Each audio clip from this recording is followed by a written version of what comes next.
안녕하십니까. 전종희 목사입니다. 9월 29일 월요일 매일 성경 묵상입니다. 역대하 12장 1절로 16절입니다.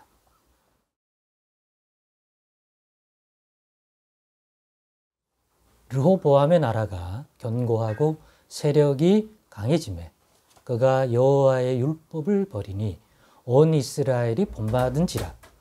그들이 여호와께 범죄하였으므로 르호보암 왕 제5년에 애굽 왕 시삭이 예루살렘을 치러 올라오니 그에게 병거가 1200대요 마병이 6만 명이며 애굽에서 그와 함께 온 백성 곧 리비아와 숫과 구스 사람이 헤아릴 수 없이 많더라. 시삭이 유다의 견고한 성들을 빼앗고 예루살렘에 이르니 그때 유다 방백들의 시삭의 일로 예루살렘에 모였는지라. 선지자 스마야가 르호보암과 방백들에게 나와 이르되 여호와께서 이같이 말씀하시기를 너희가 나를 버렸으므로 나도 너희를 버려 시삭의 손에 넘겼노라 하셨다 한지라.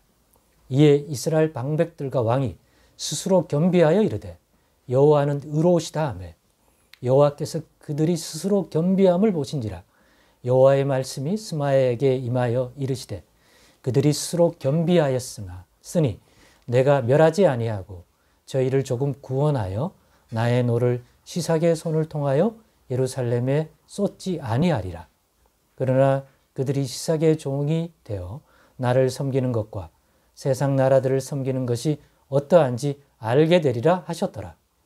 애굽 왕 시삭이 올라와서 예루살렘을 치고 여호와의 전 보물과 왕궁의 보물을 모두 빼앗고 솔로몬이 만든 금방패도 빼앗은지라. 르호보암 왕이 그 대신에 노스로 방패를 만들어 국문을 지키는 경호 책임자들의 손에 맡기매 왕이 여호와의 전에 들어갈 때마다 경호하는 자가 그 방패를 들고 갔다가 경호실로 도로 가져갔더라. 르호보암이 스스로 겸비하였고 유다의 선한 일도 있으므로 여호와께서 노를 돌이키사 다 멸하지 아니하셨더라. 르호보암 왕은 예루살렘에서 스스로 세력을 굳게 하여 다스리니라. 르호보암이 왕위에 오를 때에 나이가 41세라. 예루살렘 곧 여호와께서 이스라엘의 모든 지파 중에서 택하여 그의 이름을 두신 성에서 17년 동안 다스리니라. 르호보암의 어머니의 이름은 나아마요 암몬 여인이더라. 르호보암이 악을 행하였으니 이는 그가 여호와를 구하는 마음을 굳게 하지 아니함이었더라. 르호보암의 처음부터 끝까지 행적은 선지자 스마야와 선견자 id도의 족보책에 기록되지 아니하였느냐.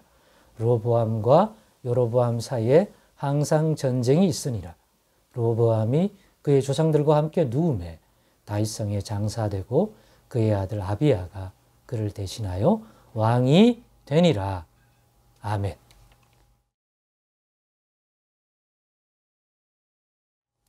네, 오늘은 이 본문의 말씀을 가지고 무조건 형통하다고 믿음이 좋아지는 것은 아니다 라는 제목의 묵상 나눔을 갖겠습니다.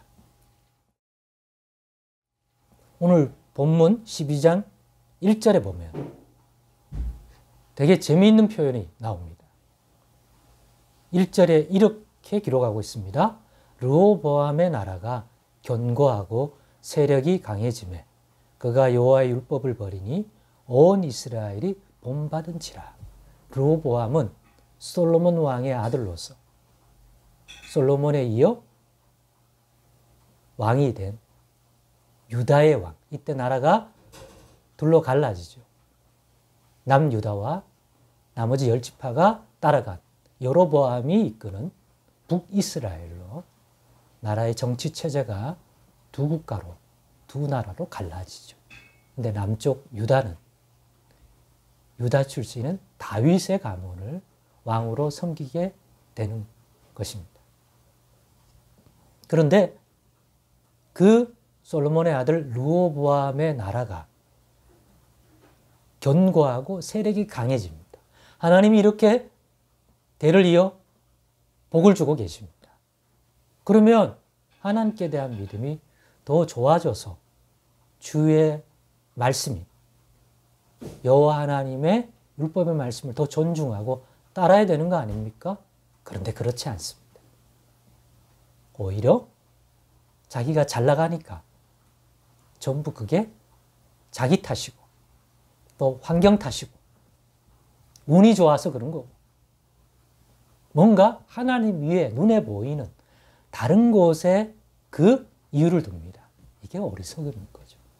세상 사람이야 하나님의 존재와 하나님을 모르니까 그런 식으로 형통과 또는 불통, 고난을 그런 식으로 원인을 점검할 수 있지만 이해할 수 있지만 하나님의 백성 그러면 안 되죠.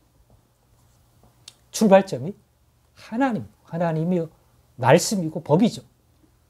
하나님이 돌아보셔서 견고해지고 나라가 잘 되면 그렇게 이해하면 하나님과 하나님의 말씀을 더 존중하고 더 순종하고 그렇게 되지만 이 부분이 이해되지 못하고 갖추지 못하면 육신적으로 똑같아지는 거예요.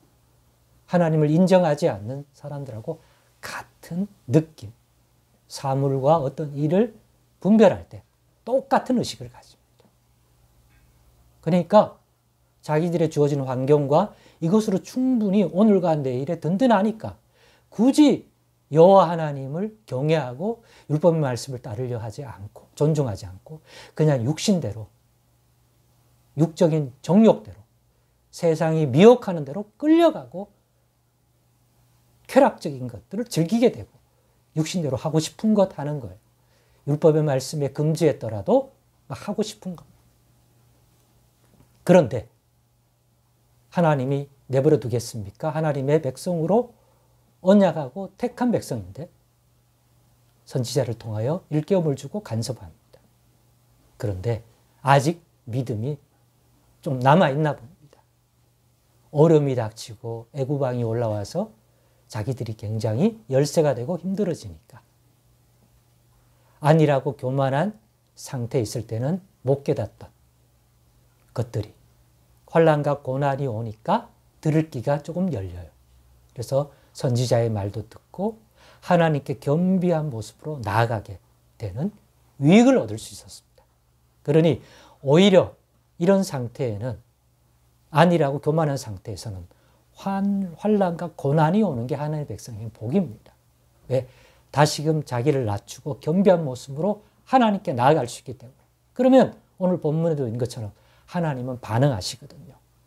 겸비함을 보이니까 오늘 본문 7절에 보니까 내가 멸하지 아니하고 저희를 조금 구원하여 나의 노를 시삭의 손을 통하여 예루살렘에 쏟지 않으리라. 내가 지금까지 보여준 너의 교만에 대해 질책은 하지만 그것까지는 내가 하겠지만 그 이상의 너희가 고난을 당하고 어려움을 겪는 수준까지는 하지 않겠다.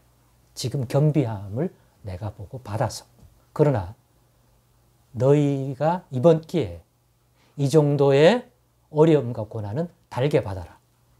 그것이 너희의 여호와 하나님을 경외하는 데 유익이 되기 때문에 이 선까지는 내가 너희가 책망받도록 허락하겠다. 그러나 거기까지지 그 이상은 허락하지 않기 때문에 만약 애굽왕 시삭이 그 이상의 것을 가지고 너희를 괴롭힌다면 하나님이 애굽왕 시삭을 치신다는 얘기입니다.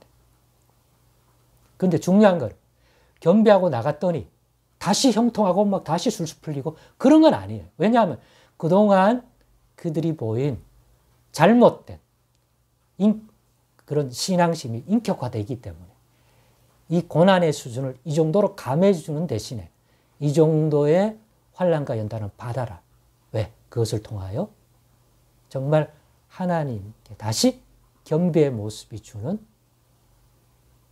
유익을 얻을 수 있는 연단의 시간을 통하여 단련되게 하시는 과정으로 보는 거예요. 우리 하나님이 이런 분입니다.